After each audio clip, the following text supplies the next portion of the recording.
허환구의 라디오 오늘. 여러분 안녕하십니까, 허환구입니다. 오늘 대구에서 방화로 인한 화재가 발생해 7명이 숨지고 40여 명이 다쳤습니다. 불은 대구지방법원 인근 지하 2층, 지상 5층 변호사 사무실 밀집 빌딩에서 발생했는데요. 최초 발화 지점은 2층 203호로 사망자 7명은 모두 이곳에서 나왔습니다. 폭발과 함께 짙은 연기가 치솟는 바람에 피해자들은 속수무책이었던 것으로 알려졌습니다.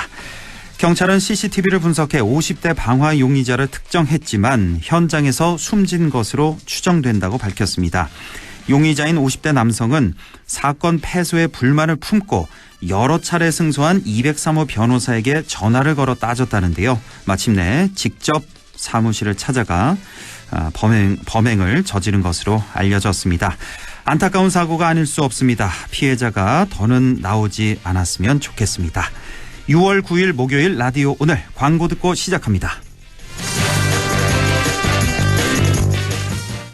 아유입니다. 어쩌면 우리는 지구 위에서 우리란 말을 가장 많이 쓰는 사람들 아닐까요? 우리 남편, 우리 손주, 우리 회사. 소중한 우리를 위해 우리가 바꾼다. 우리 마음속 첫 번째 금융, 우리금융그룹. 자, 던졌습니다. 돌직구인가요? 이건 처음 보는 철직구네요. 돌직구보다 빠른 주문과 배송 속도, 눈앞에서 확 떨어지는 가격까지. 이 놀라운 선수가 누구죠? 국내 최초 온라인 철강직구 쇼핑몰 스틸 1번가. 말씀하신 순간 철직구 더 가네요. 스틸 1번가. 2001년 대한민국 프리미엄 SUV의 시작 렉스턴. 그동안의 고객 성원에 감사드리며 2022년 렉스턴 20주년 스페셜 에디션 탄생. 프리미엄의 정수만을 담아낸 렉스턴 시그니처. 그리고 합리적인 가격에 렉스턴 스포츠 어드밴스까지. 6월 쌍용 자동차 전시장에서 만나보세요. 관절 건강 잘 챙기고 계십니까?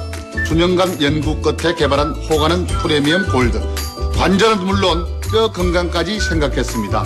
관절을 튼튼하게, 관절은 호가는 프리미엄 골드. 지금 전화주세요. 1522-6688. 건강기능식품입니다. 라디오 오늘 목요일 순서 시작합니다. 일부 과거의 정치사에서부터 현재 정치 현안까지 지역의 눈으로 바라보는 천용길의 정치 TMI, 뉴스민 천용길 편집장과 함께하겠고요. 2부 이슈 오늘에서는 6.1 지방선거 당선인들 만나보고 있습니다. 오늘은 청년 당선인이죠. 안동시 김세롬 시의원 당선인과 의성군 김현찬 군의원 당선인 차례로 연결해서 만나보겠습니다. 이어서 이인철의 시사경제 참 좋은 경제연구소 이인철 소장과 함께하겠습니다. 라디오 오늘 생방송 놓치신 분들은 유튜브로도 다시 들으실 수 있습니다. 많은 애청 바랍니다.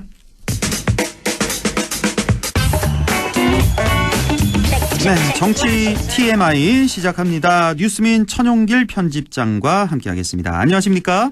네, 안녕하십니까? 예, 지방선거도 끝났고요. 오늘은 어떤 주제 살펴볼까요? 네, 이 선거가 끝났지만 이 당선인의 임기는 아직 시작되지 않았는데요. 네.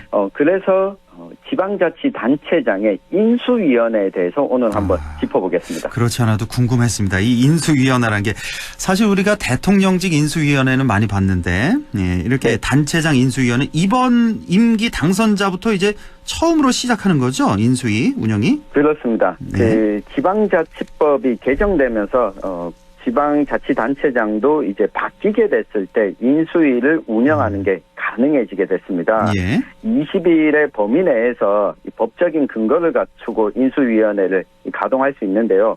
이 법적 근거가 있다라고 하는 말은 이 다른 것보다 예산을 사용할 수 있습니다. 예산. 예. 네, 인수위원회에 참여하는 인수위원들에게도 어느 정도의 이 수고비 정도를 지불할 수가 있고요. 그렇죠. 예. 그리고 인수위원회에 참여하고 있는 이 당선인을 보좌하는 인수위원들이 기초자치단체의 예산도 파악이 가능하고 예. 관련해서 필요한 서류도 요청해서 확인을 할 수가 있습니다. 예. 이 총 15명 이내에 인수위원장을 포함해서 15명까지 이 구성을 할 수 있고요. 예. 단체장 임기 시작일 이후에 20일까지도 존속이 가능한데 이 대부분의 인수위원회는 단체장 임기가 시작하고 나면 예. 활동하지 않고 활동 전에 사실상의 이 역할을 마무리하게 됩니다. 예, 그렇군요. 그러니까 법률상으로는 이제 임기 시작한 후에 20일을 더 할 수는 있는 거군요. 임기가. 그렇습니다. 인수위가. 예. 자, 이렇게 구성에 대해서 설명을 해 주셨는데 어젠가요? 그젠가요? 뉴스에 나오던데 그 봉화군 네. 인수위원회 같은 경우는 이게 지금 40%까지는 한 성별로 할 수가 없다면서요. 그러니까 예를 들어 네. 남성이 60%면 여성은 40%. 그렇습니다. 그렇죠? 예, 40% 한 성별로 네. 60% 이상 차지할 수 없는. 근데 봉화군 같은 경우는 이걸 지키지 못했나 보네요. 그렇습니다. 이렇게 인수위원회에 여성 참여를 좀 보장하기 위해서 예. 이 한성별이 40% 이상 40%까지는 그렇죠. 참여를 하도록 하고 있는데 예. 이걸 지키지 못한다고 해서 처벌할 수 있는 근거는 없기 때문에 예. 이 가능하면 지키도록 권고하고 있는 수준인데 권고사항. 이 봉화군 같은 경우는 예. 이 부분을 좀 지키지 못해서 시작부터 이 조금은 좀 미흡한 모습을 보이고 있습니다. 그러니까 인수위원이 15명이라고 하셨으니까 네. 40%니까 6명이네요. 그러니까 그렇습니다. 6명이 남성이면 네. 여성은 9명 이렇게 되는 네. 거군요. 남성이 9명이면 여성은 6명 반드시 둬야 그렇습니다. 되는 이 권고사항이라는 거. 자, 그러면 우리 지역 기초단체장부터 좀 볼까요? 우리 지역 기초단체 인수위 구성 어떻게 됩니까? 네, 일단 북부 지역에 9개 시군이 있는데요. 예. 다시 한번 당선에 성공한 3선이나 재선에 성공한 자치단체장은 인수위원회는 구성할 수는 없습니다. 예. 때문에 김주수 의성군수, 윤경희 청송군수, 강영석 상주시장, 오도창 영양군수, 김학동 예천군수는 따로 인수위 구성 자체 그렇죠. 요건이 되지 않고요. 예. 다만 이번에 당선인이 됐지만 박남서 영주시장, 신영국 문경시장은 인수위를 따로 구성하지 않기로 했습니다. 구성하지 않고.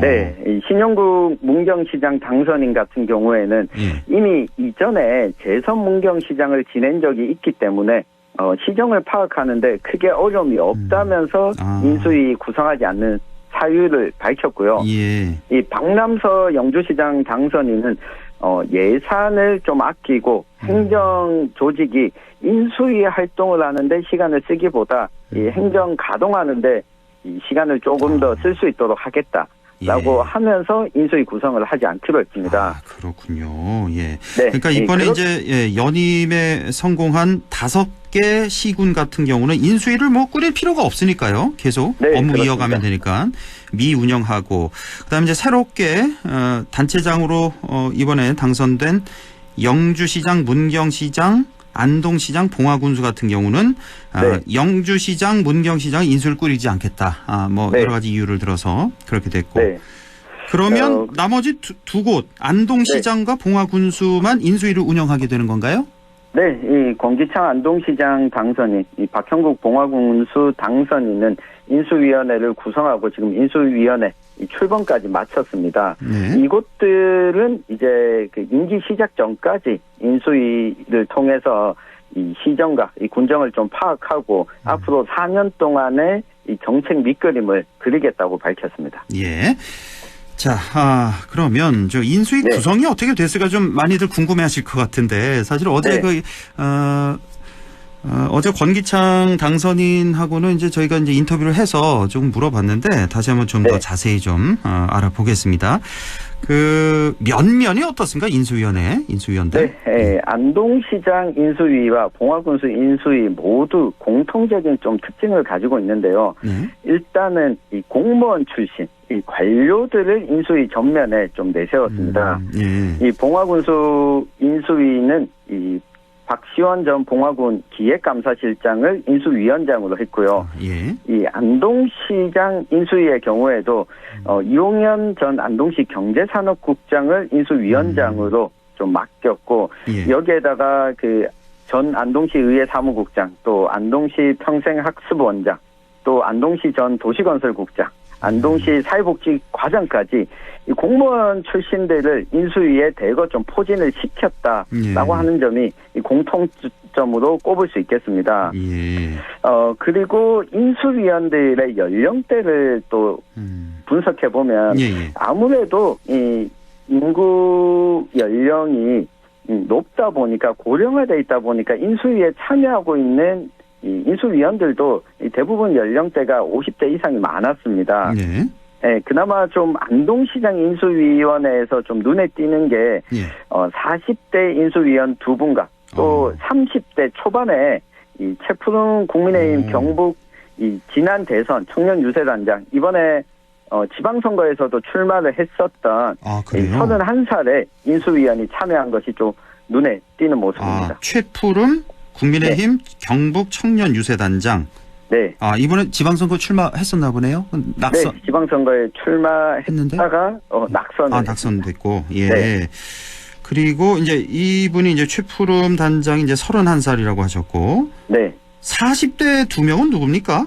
네, 이 박영미 안동 시니어클럽 관장과 이 김병상 전 안동 중소기업융합회 이 사무국장이 이 40대 인수위원으로 참여하고 있는데 연령대가 어쨌든 그 공지창 안동시장 당선인이 좀 젊은 목소리도 담겠다라고 하는 부분도 신경을 쓴 모양새입니다. 그렇군요. 예, 그 어제 인터뷰에서는 행정 전문가와 정책 전문가들로 구성이 돼 있다고 말씀하셨는데, 예, 그렇게 된 것 같네요.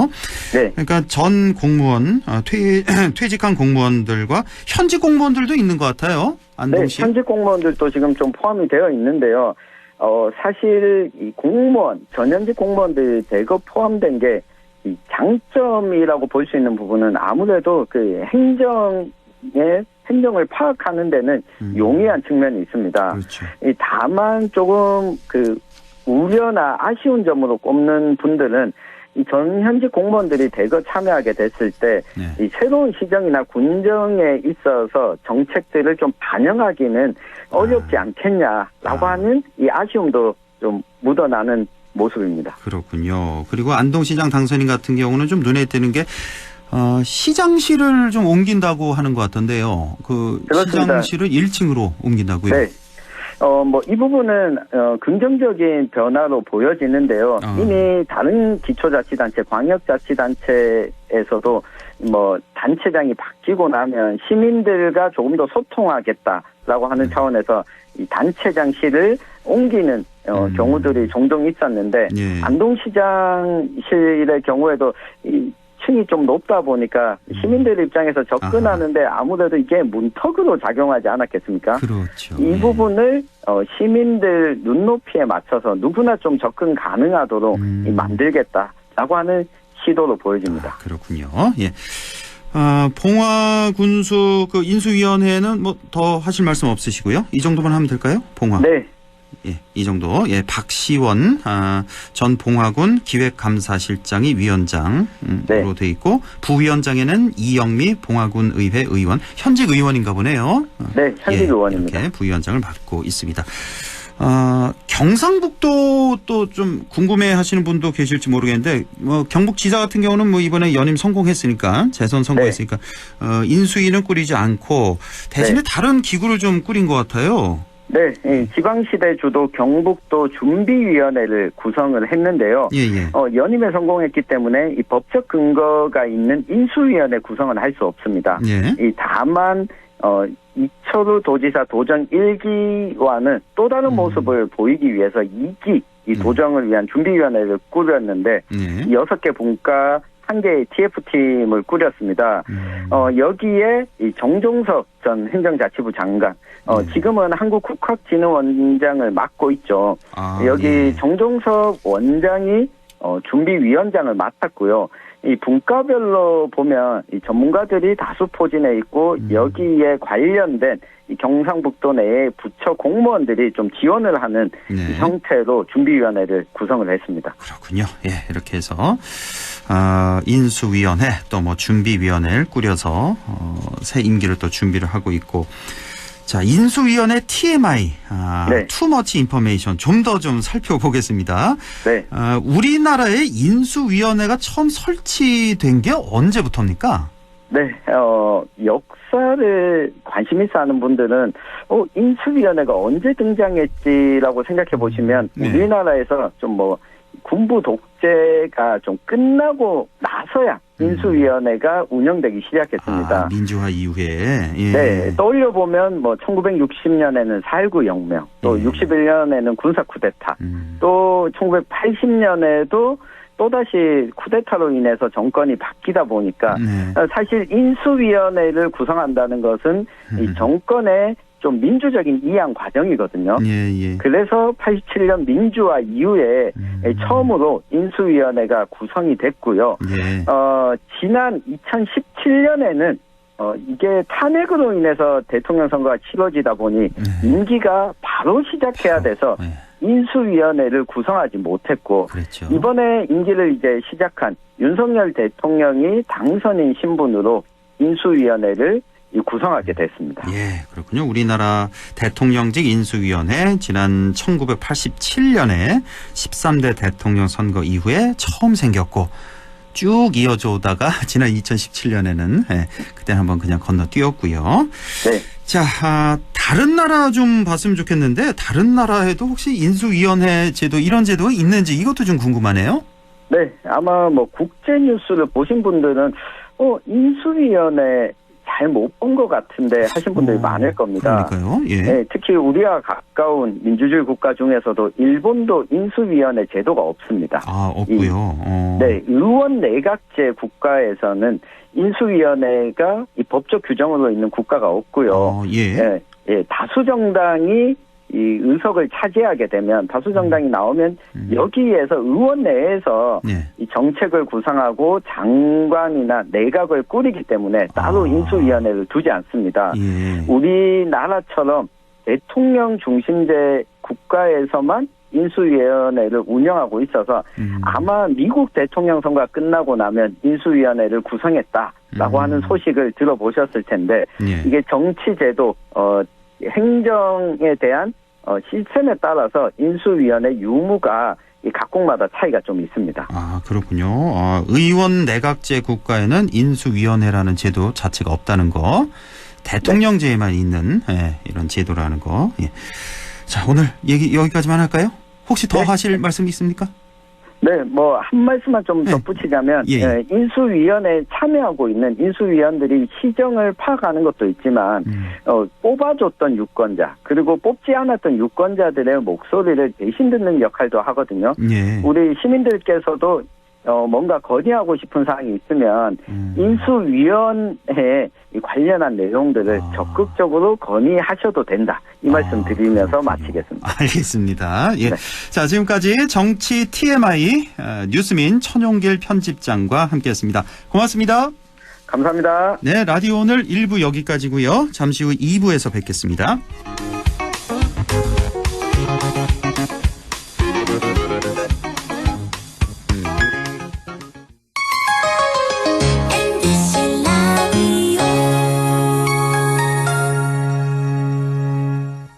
가구 살 땐 꼭 한번 가보자.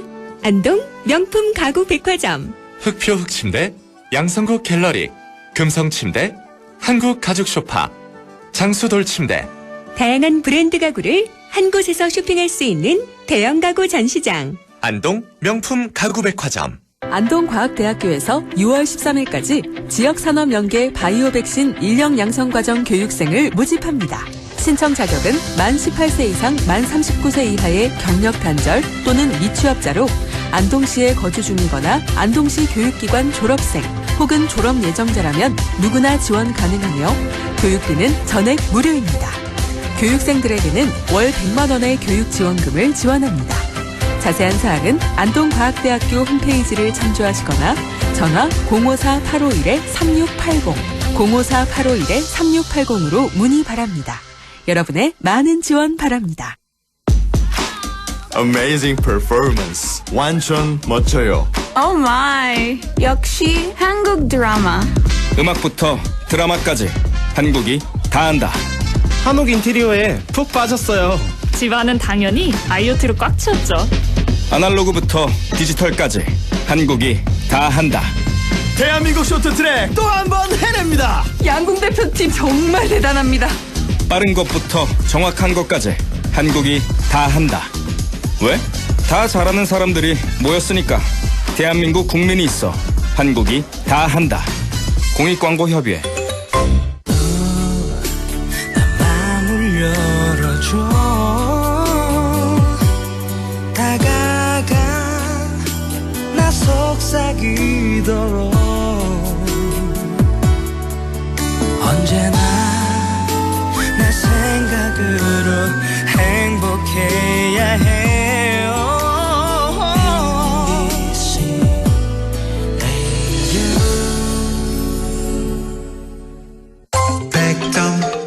MBC 라디오.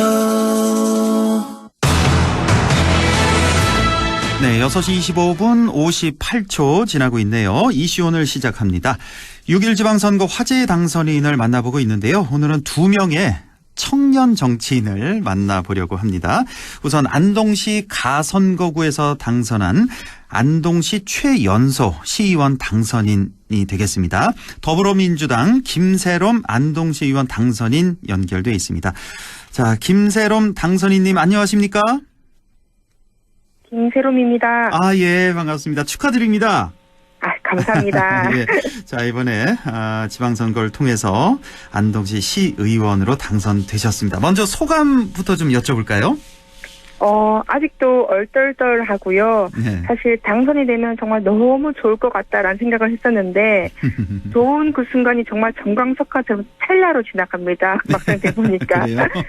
시민 여러분들의 선택에 부응해야 된다는 부담감에 사실 어깨가 많이 무겁고요. 네. 어떻게 의정활동을 잘 펼쳐나갈지에 대한 고민이 굉장히 저를 좀 더 성숙된 사람을 만드는 과정인 것 같습니다. 현재는. 예, 그렇죠. 그날 그 개표할 때 몇 시쯤 결정이 됐나요? 새벽에. 최종 결정은 새벽 6시 돼서 났어요. 저는. 예, 꼬박 새셨겠네요. 예, 그렇죠? 꼬박 샜습니다. 밤 꼬박 새고, 예, 이렇게, 당당히, 민주당 후보로서, 시의원에 당선이 되셨습니다. 정말, 쉽사리 잠들지 못하는 지금 상황, 얼마나 그 책임감이 또 많이 느껴지시겠습니까? 이해가 되는데, 저도 안동 시민의 한 사람으로서 꼭 좀 부탁드리고 싶은 게, 이 초심 절대로 잃지 마시고요. 시의회 들어가셔서, 어떤 특유의 어떤 안 좋은 시위의 문화가 있을 거 아니에요. 예, 네. 그럼 뭐 선배 시의원들이 이건 이렇게 해도 돼, 이렇게 하는 거야 하면서 이런 문화에 절대 물들지 마시고 시민만을 좀 생각해 주셨으면 좋겠다는 부탁의 말씀을 좀 먼저 드리겠습니다. 네. 자, 35세입니다. 우리 김세롬 당선인 35세로 이번에 이제 안동시의원 당선인으로서는 이제 최연소신데 본인 소개도 좀 간략히 해주시고요. 그리고 정치에 뛰어들게 된 계기도 좀 궁금하거든요. 예. 저는 안동 사람도 아니고 안동에서 초중고도 나오지 않은 사람입니다. 아, 그래요? 사실 안동에서 그런 상황 속에서 정치 활동하기 정말 안 좋은 그런 케이스잖아요. 안동 같은 경우에는. 그런데 당선이 된 정말로 기적과도 같은 그런 케이스인 것 같고요. 언제 어떻게 오신 거예요? 안동엔? 저는 20살 때 20살에. 학교를 따라서 이제 안동으로 남았고요. 그 안동에서 저는 지난 한 14년간 3가지 직업을 갖고 있었습니다. 어떤 거요? 예, 사회복지사, 그다음에 시민활동가, 그리고 안동국제 탈춤 페스티벌 메인 부대의 총괄 연출자로 이제 활동을 해왔습니다. 예, 그래서 사회복지, 문화, 그다음에 시민활동 이렇게 다 하면서 시민활동 같은 경우에는 좀 많이 의아해하시는데 정말 안동 평화의 소녀상 추진위원이라든지 아니면 안동시 한책 읽기 운동, 세월호 추모 행사 이런 것들을 이제 이끌어서 진행을 해왔고요. 그다음에 사회복지사로는 청소년을 주로 했었고 그다음에 장애인, 노인복지 등 활동을 해왔습니다. 이런 활동을 공통점을 보니까 낮은 곳에서 나는 소리에 참 귀 기울 수밖에 없는 그런 일을 해왔어요. 네, 현실적으로 제가 활동을 하면서 사회를 바꾸고 싶은데 사실 사회를 바꾸는 데에는 한계가 있었고 그래서 가장 빠르고 효과적인 방법이 무엇일까 고민하다가 정치를 생각을 하고 있었는데 사실 그 정치는 관심은 있었지만 어떻게 입문하는지 알려주는 사람도 없었고 그렇죠. 사실 권하는 분도 없었습니다. 그러다가 지금의 삶과 정치를 구분짓지 말고 나서달라는 선배들의 요청을 받고는 이게 세상이 원하는 것이 새로운 정치 문화의 형성이라면 김새롬이 그 새로운 마중물이 될 수 있겠다라는 확신을 갖고 제가 정치인으로 발을 들이기로 결심을 했습니다. 그렇군요. 정당 활동도 그전에는 전혀 없으셨나 봐요? 정당 활동한 지 4, 5년쯤 됐습니다. 제가. 4, 5년 정도 정당 활동하시다가 현재 안동 예천 지역위원회 청년위원장을 맡고 있습니다. 그렇군요. 예. 자, 안동의 최연소 당선인이다 보니까 사실 청년 관련 정치에 대해서 하고 싶은 말씀이 많이 있을 것 같은데요. 좀 얘기해 주시죠. 지방에서 청년들이 서울로 올라가는 거에 대해서 많이들 안타까워하시는데요. 저희가 청년이어서 그런 것도 있지만 저는 더더욱이 청년이 수도권으로만 올라가는 현상이 정말 안타까워서 공부를 좀 많이 하고 있는 중입니다. 기본적으로 문화 여가 선용의 부분에 있어서는 지방에서 누리지 못하더라도 서울이나 경기 지역에서는 청년 수당이라는 제도가 있어요. 현재. 있습니다. 6개월 동안 그 돈을 지원해 준 프로그램인데요. 기본적으로 이런 부분들을 안동의 지역 설정에 맞춰서 안동형 청년 수당을 저는 드리고 싶습니다. 그래서 미취업 상태인 청년이나 실직을 한 청년이 구직 활동과 생활을 병행할 수 있도록 최소한의 지원을 해줌으로써 지방을 떠나가는 청년을 바라만 볼 것이 아니라 청년이 지역에서 자리 잡고 나아갈 수 있도록 제도적으로 마련을 해야 된다고 생각을 하고 있습니다. 그러니까 청년을 위한 정책을 개발하겠다. 그 중에서 이제 청년 수당을 좀 구체적으로 생각하시나 보네요. 네, 그래서 안동형 청년 수당이라는 이름으로 좀 해보고 싶습니다. 그럼 서울 같은 경우는 6개월 동안 50만 원씩 지원 이건데 안동형 청년 수당은 어느 정도 어느 선 생각하시는 거예요? 안동도 그렇게 하면 정말 좋은데 사실 청년 관련해서 그 예산이 한 1% 정도예요. 지금 현재 연령대로 따지면은 요걸 좀 확보를 하고 하는 부분 때문에 금액이나 이런 거에 대해서는 정확하게 말씀을 드릴 수는 없고요. 관련해서 제가 좀 많이 좀 노력을 해야 될 것 같습니다. 앞으로. 네, 그렇군요. 김새롬 안동시의원 당선인의 1호 공약이 되겠군요. 안동형 청년수당. 언제 제정되나 제가 좀 지켜보겠습니다. 네, 감사합니다. 자, 안동시 송화동, 서후면, 북후면 이렇게 지역구가 되겠는데 지금 2위로 당선이 되셨는데 3위와 표 차이가 정말 아슬아슬했네요. 23표 차 맞나요? 네, 맞습니다. 23표 차, 근데 이 선거운동 과정에서 출퇴근길에 이제 콘크리트 바닥에 큰 절을 올리는 선거운동으로 화제가 되기도 했었는데 결과적으로 효과를 좀 본 것 같기도 하고 어떻게 해서 이렇게 큰 절 올릴 생각까지 하셨어요?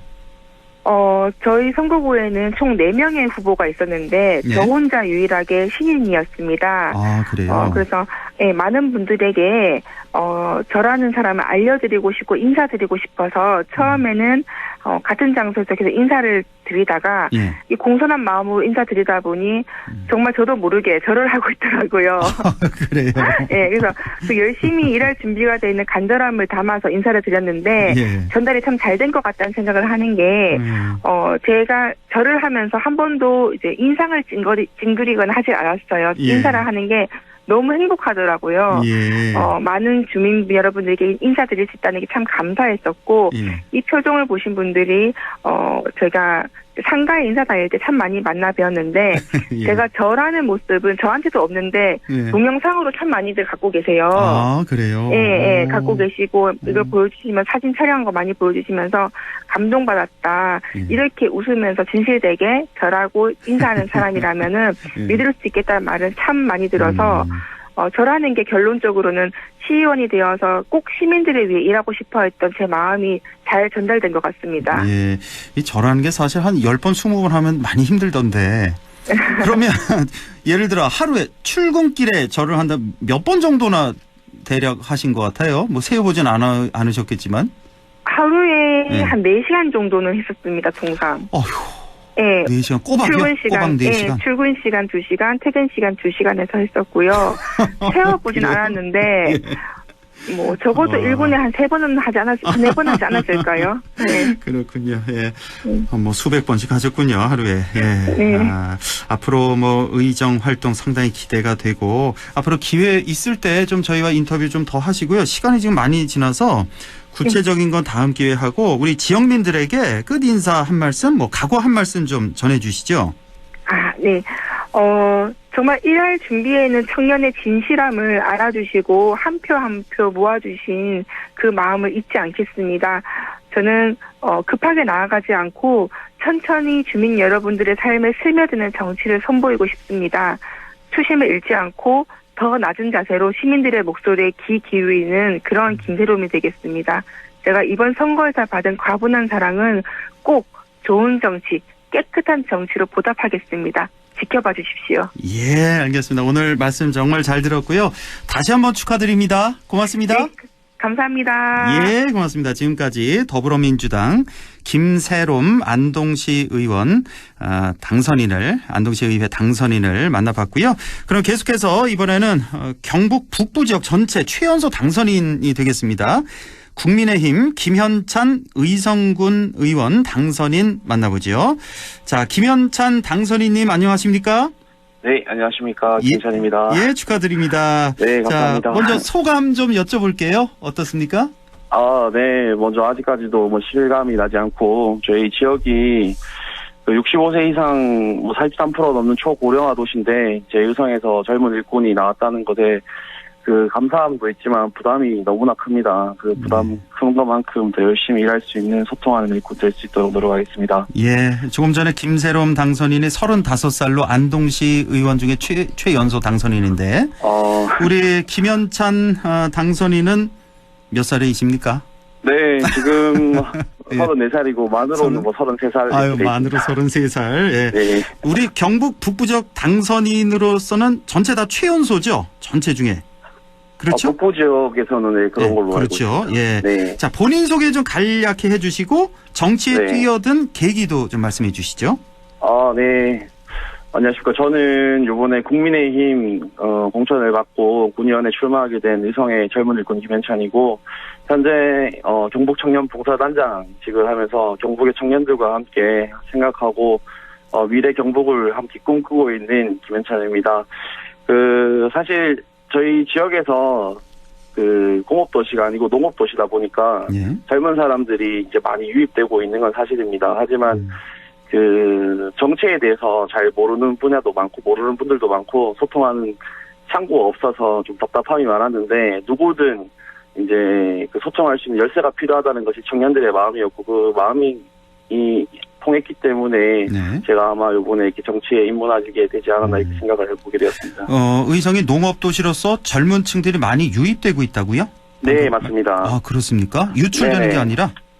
의성이 지금 귀농귀촌 인구가 도내에서 1위를 하고 있고요. 또 이웃사촌 시범마을이라고 이제 경상북도에서 하고 있는 그 사업이 의성에서 또 진행되고 있고 또 여러 가지 청년 정책들이 많이 지금 의성에서 있어서 도내 유입되는 저희 지역으로 유입되는 청년 인구들이 사실 많이 늘어나고 있는 게 현실입니다. 그 이웃사촌 시범마을이 꽤 괜찮은 사업인가 봐요. 뭐 유입이 많이 되나 보네요. 괜찮은 사업이고 앞으로도 이제 중요한 사업이죠. 근데 이제 문제점도 없지 않아 있습니다. 왜냐하면 기존에 의성에서 농업을 하고 있거나 또 다른 직업을 갖고 있는 청년들과 또 새로 유입되는 청년들 간의 소통의 문제가 조금 안 맞기 때문에 그렇겠죠, 아무래도.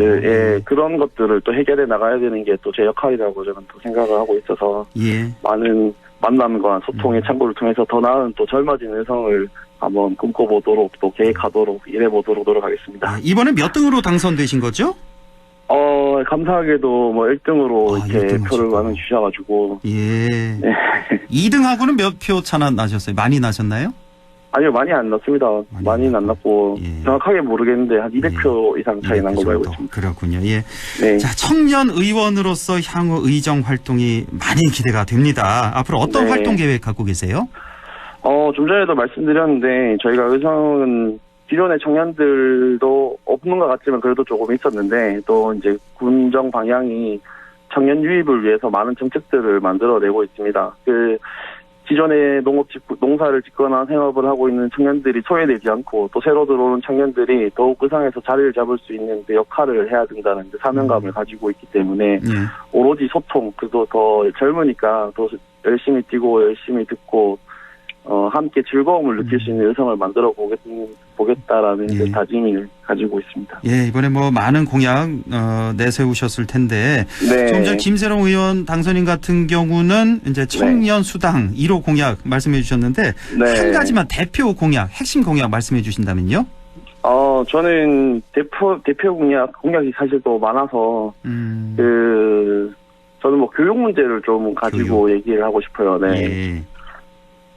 제가 교육학자가 아니라서 뭐 교육을 좋게 만들 수는 없습니다. 하지만 저희 의성에서는 지금 뭐 학군을 따지고 좋고 뭐 이런 걸 떠나서 방과후 활동, 스포츠 활동에 많은 관심을 가지고 있습니다. 근데 그러면서 학생들이 소통을 할 수 있고 또 더 많은 직업들을 공부할 수 있고 또 그 학부모님들도 새로운 것들을 의성에서 할 수 없었던 것들을 이제 만들어 나가는 거, 뭐 공부 잘해서 좋은 직업을 가지면 좋겠지만 그 직업이 어떤 것이 먼저 있는지 판단을 하고 함께 고민해보고 또 이제 소통하고 또 그것들이 어떻게 진로를 만들 수 있는지 또 뭐 그런 역할을 좀 해야 되지 않을까 싶습니다. 뭐 공부보다는 방과 후에 스포츠 활동 이쪽에 좀 그러니까 뭐 그런 활동들을 통해서 애들이 학교 가면 힘들었는데 그 즐거움을 만들어야지 그렇습니다. 그 교육열이 더 높아질 수 있을 거라고 저는 생각하기 때문에. 예, 이 정책에 채택이 된다면 의성 학생들 정말 좋아하겠네요.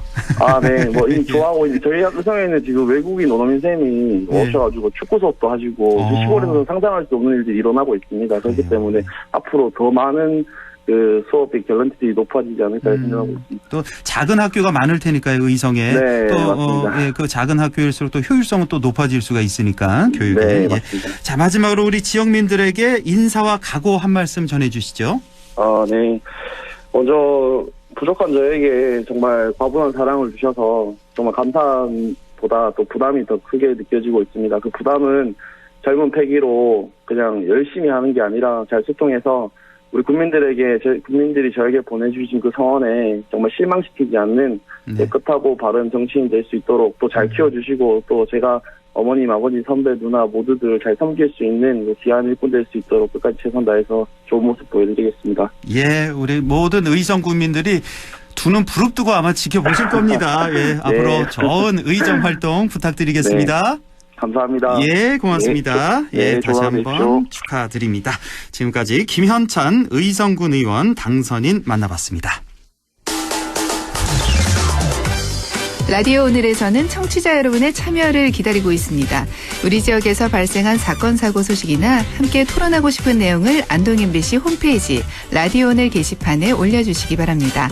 전화와 문자 참여도 하실 수 있습니다. 전화는 851국에 7191번, 문자는 샵 0913번으로 보내주시면 됩니다. 문자는 단문 50원, 장문 100원의 정보 이용료가 있습니다. 여러분의 많은 참여 바랍니다.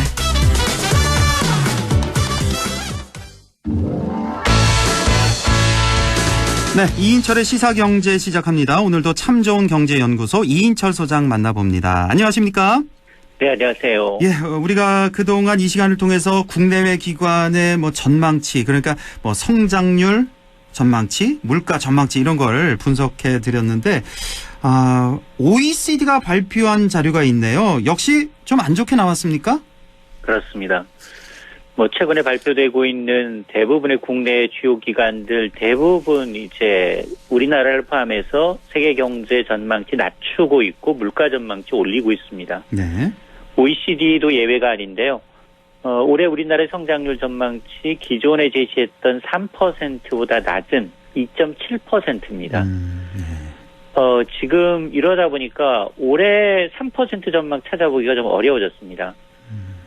기획재정부만 지금 나홀로 3.1% 올해 아직까지 수정하지 않았기 때문에 그런데 이것도 아마 다음 주가 되면 정부도 2% 중후반대로 성장률 전망치를 낮출 것으로 보입니다. 지금 2.7%는 지금 나오고 있는 수정된 전망치들 가운데 뭐 2.8% 다음으로 이제 높은 전망인데요. 문제 물가입니다. OECD는 올해 우리나라의 물가 전망치를 종전에 2.1%에서 무려 4.8%입니다. 예. 2배나 넘게 상향 조정을 하고 있는데요. 예. 5%에 육박하고 있습니다. 국내외 기간 중에 가장 높고요. 예. 지금 4.8%는 IMF 1998년 이후 최대 폭입니다.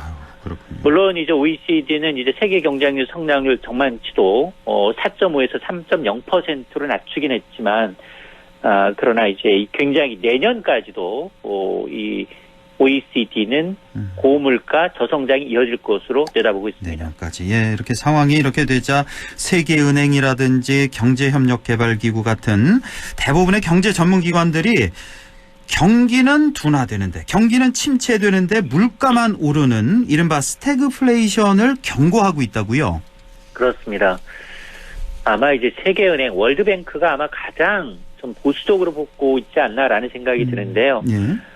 세계은행이 올해 세계 경제 성장률 전망치 종전에 4.1%에서 2.9%로 낮췄습니다. 예. 그러면서 세계 경제가 이제 1970년대식 스태그플레이션의 재현 가능성이 상당히 높아졌다라고 경고를 한 겁니다. 네.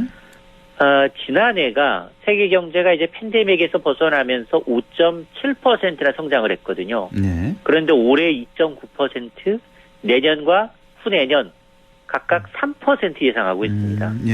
근데 문제는 최악의 시나리오를 지금 걱정하고 있는 건데요. 최악의 경우 내년 세계 경제 성장률은 1.5%로 낮아질 수 있다라고 보고 있는데, 그러면 이 최악의 시나리오가 뭐냐? 미국이 급격히 금리를 올리면 개도국은 금융 부담이 커지면서 흔들리고요. 예. 유럽이 러시아산 에너지 수입을 중단하고 중국이 다시 대규모 경제 봉쇄에 나선다. 이런 시나리오입니다. 최악의 경우. 이럴 경우 향후 2년간 성장률은 거의 제로에 가깝게 둔화될 수 있다. 물론 뭐 가정을 더한 결과여서 저는 개인적으로 뭐 희박하지만 그럼에도 불구하고 팩트는 뭐냐? 스태그플레이션을 경고하는 전문가들이 하나 둘씩 늘고 있는 것만은 사실입니다. 그렇군요. 절대로 그렇게 돼서는 안 될 텐데. 이렇게 말씀 들어보니까 우리 내부 원인보다는 이게 뭐 전 세계적인 공통 위기라는 건데, 지금 수출로 근근히 버티고 있는 우리나라 경제, 이 글로벌 경기 둔화 속에 우리 경제도 스태그플레이션에 빠질 가능성이 있다? 없다? 어떻게 보십니까? 저는 없다 쪽에 가깝게 보는데요. 그래요? 예. 그럴 가능성은 높지 않다. 이 스태그플레이션의 개념이 마이너스 성장입니다. 예. 2분기 연속. 2분기 연속 마이너스 성장. 예. 그렇습니다. 아직 마이너스로 빠지진 않았거든요. 예. 1분기 성적표가 속보치보다 0.1% 낮아졌지만 여전히 전기 대비 0.6입니다. 물론 말씀하셨던 것처럼 수출 빼고 민간 소비, 건설 투자 모두 마이너스라는 거 좋지 않습니다. 그래서 지난해 4분기 1.3% 성장에서 0.6%로 반토막이 난 건 사실이지만, 수출이 과연 지금 버티고 있는 수출이 얼마나 하반기에 잘 버텨줄까? 그건 사실 중국과 미국에 달려 있습니다. 근데 월드뱅크는 중국의 성장률 전망치도에서 4% 초반으로, 미국은 2% 중반까지 내리고 있습니다. 근데 일부에서는 중국의 성장률 4%가 아니라 3%대로 낮아질 수 있다라는 얘기까지 나오고 있거든요. 특히 현대경제연구원은 중국의 경제 성장률이 1%포인트 떨어지면 우리나라 성장률도 0.5% 하방 압력을 받는다라는 겁니다. 때문에 이 세계 경제, 특히나 이 세계 경제가 1970년대식 이제 유가로 이제 전 세계가 경기 침체에 빠졌던 그때와 같은 이제 스태그플레이션을 피하기 위해선 우선 세계은행의 조언은 우크라이나에 대한 지원을 조직적으로 좀 해라. 그리고 석유와 식품 가격 인상에 대응하고, 또 개발도상국들 이 금융위기 나타나기 전에 채무 조정에 나서라라고 제안을 하고 있는 겁니다. 그렇군요. 중국이 3%대까지 성장률이 낮아질 가능성이 있다. 왜 몇 년, 한 3, 4년쯤 됐나요? 그 전에 왜 포치라 그래서 파치, 그 7%를 깨트릴 수 있다, 성장률. 그때도 왜 위기라고 그랬던 것 같은데, 3% 얘기까지 나오고 있군요, 중국이. 예. 그렇습니다. 이렇게 되자 추경호 경제부총리가 우리나라 잠재 성장률 추락을 막기 위해서 공공과 노동 등 5대 부문 구조 개혁을 강조했다고요? 그렇습니다. 추경희 경제부총리가 오늘 이제 두 번째 경제관계 장관 회의를 열고 한 발언이 모든 부처가 물가 안정에 직접적인 책임을 진다는 자세로 총력을 다해달라. 예. 강도 높은 구조개혁 없이는 잠재 성장률이 0%대로 추락할 수 있는 OECD 경고를 귀담아 들어야 한다라고 강조를 하고 있습니다.